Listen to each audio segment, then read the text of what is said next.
Well, good evening again, YouTubers. This is Mr. Zeke 1911. I just wanted to go over the score I hit today. The local silver shop. I'm getting ready to do some more pouring, and I swung in and said, "Hey, what do you got that you just can't get rid of, or that's just junk or scrap?" Or and they really paid. It really paid off in a big way. I encourage you, if you ever get the chance and you got a local gold and silver shop, go in and say, "Hey, what do you got in the bucket in the back that you just doesn't look good enough to put out, but you're willing to sell for a little bit less than little bit less premium than maybe your Eagles or your Canadian Maples." So I picked up a few things.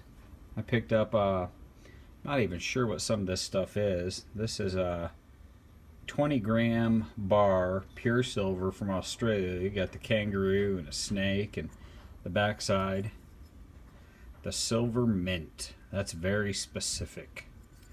So I picked up a couple of those. Picked up some of these Liberty United States of America 999 fine silver 1 troy ounce piece rounds. This one I'm probably going to drop into the silver cleaner before I throw it in the furnace. First glance, I thought this was a standing Liberty, but it's not.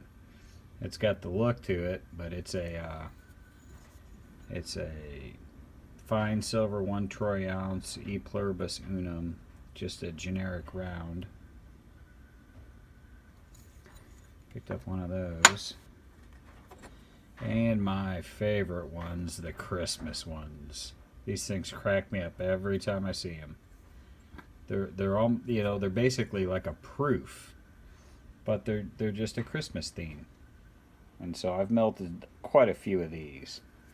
I got a small stack of these. Now these were at a premium, but he let it slide through. Republic Metals. Beautiful, beautiful rounds. I love them. I love the detail that Republic puts into their rounds, their generic rounds.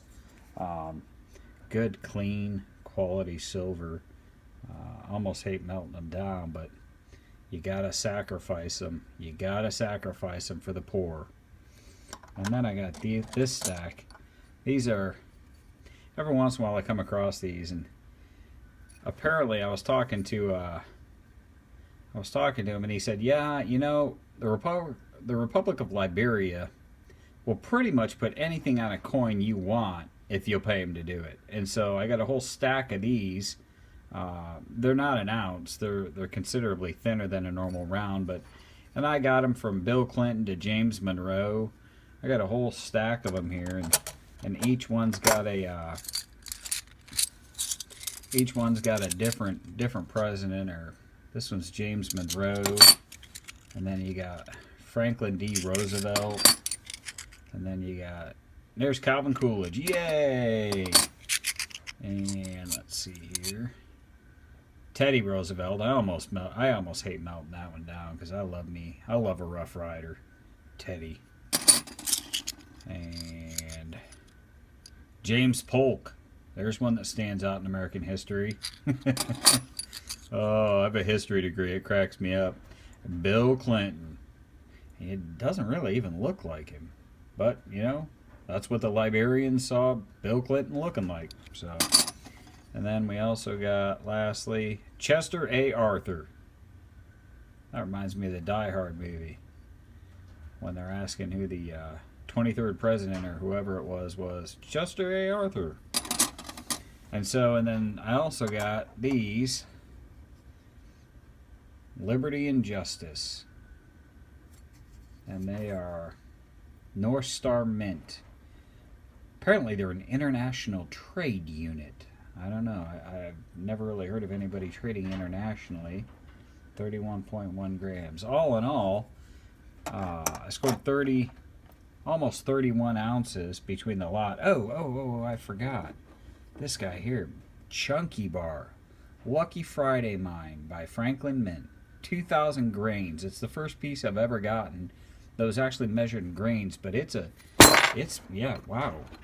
It's got some heft to it. It's Mullen, Idaho. That's going to take a little work to melt down, but you know what? We're going to give it the old college try.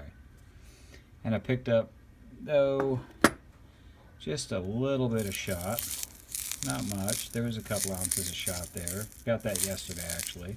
I like the shot because it helps you really even out. Now, this stack right here, these are interesting because when I bought these, each one was surrounded by this copper, I'm guessing it's copper, I don't know for sure, ring. And they are from casinos. All these different casinos, Isle of Capri. And they used to give them out.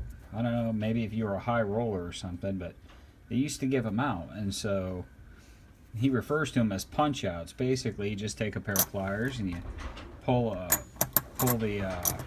the center out, and the center is 999 silver, and each one weighs about 18.8 grams. So we scored all of this today. Between today and yesterday, I think I totaled up about 45 ounces all in all for the weekend sacrificial melting jam, if you will. I'm really going through some withdrawals. I've got a huge box apparently of molds coming from Parts for Less 1999 off of YouTube, and some follow-up for those of you that saw my video. I think it's been a couple of weeks now when I made that my first 7-ounce bar. I've continued to polish on it, and this is where we're at so far. It 7.4 ounces of 999. It really, using the sandpaper, Hi-Ho Silver, I've been talking to him, and when he first mentioned in one of his videos he was sanding on silver, I cringed. I thought, oh my gosh, sandpaper to silver. But, I got some 1800, some 2400, all the way up to 8000 grit sandpaper, and then I got some polishing compounds and some felt wheels for my Dremel, and it's really, really, I took it in the kitchen to show my wife, and she took a look at it. She thought it was hot. She thought it was still hot. It was so shiny because it was a light reflecting off of it. But it's really coming out nice. I'm really struggling with whether or not I want to put this up for sale or keep it. I pour just to pour, and you got to feed the beast. So, and that furnace is a beast. So, but I got the furnace warming up right now, and I think I'm going to do a few little pours tonight, and then this weekend for sure. If there's any of the pours you've seen me doing, any of the videos, any of the molds that I've got that you liked and you want to see poured again, just put a comment in the comment section, and I'll be glad to pour some more of some of what I've already poured. So anyway, once again, appreciate you watching. Mr. Zeke 1911. We'll talk to you soon.